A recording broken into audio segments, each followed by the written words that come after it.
আল্লাহর কাছে ক্ষমা চাও, দুনিয়াটা কিছুই না রে যুবক। ওই কবরে যাওয়ার পরে গুনাহগারের কবরের দুই পার্শ্বের মাটির চাপ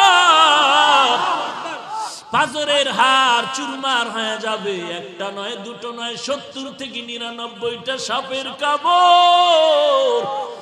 কবরের ভিতরে জাহান্নামের আগুন। এরে বান্দা, এখনো কি আল্লাহর রাস্তায় ফিরে আসবি না? আল্লাহ দেখায় দেয় দুনিয়ার বিল্ডিং এর আগুনে কত যুবকের লাশ, আর চিৎকারের আওয়াজ, বাঁচাও বাঁচাও।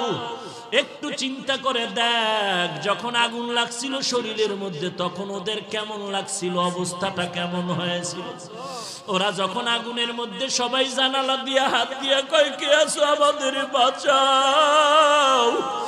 আমাদের ডানে আগুন, বামে আগুন, চতুর্দিকে আগুন। এই দুনিয়ার আগুন থেকে হাজার হাজার হাজার তাপের মাত্রার আগুন হবে জাহান্নামের আগুন। এরে যুবক, পায়ে হাত রেখে বলি, পাও দুইটা আগাইয়া দাও।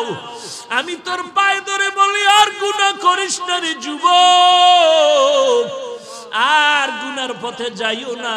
নামাজ পড়ো, পর্দা করো, মা বাবার খেদমত করো, আল্লাহ ওয়ালাদের দোয়া নিয়ে চলো।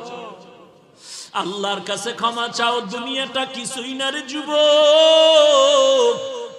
পায়ে হাত রেখে বলি, এই যে বন্যা হয়ে গেল কয়েকদিন আগে, কত মানুষ বন্যায় মরে গেল। ঢাকার শহরে গাড়ির উপরে গাছ পড়লো, গাছে আঘাতে গাড়ির মধ্যে মানুষ মরে গেল। এরে বান্দা, এখান থেকে ঘরে যাওয়ার কোনো গ্যারান্টি নাই। আবার রাত্রেবেলা ঘুমাবি, ভোরবেলা উঠার কোনো গ্যারান্টি নাই। পায়ে হাত রেখে বলি, রে বাবা, তোর মতো যুবক স্কুলে পড়ে নামাজ ছাড়ে না, তুমি কেন পারবা না?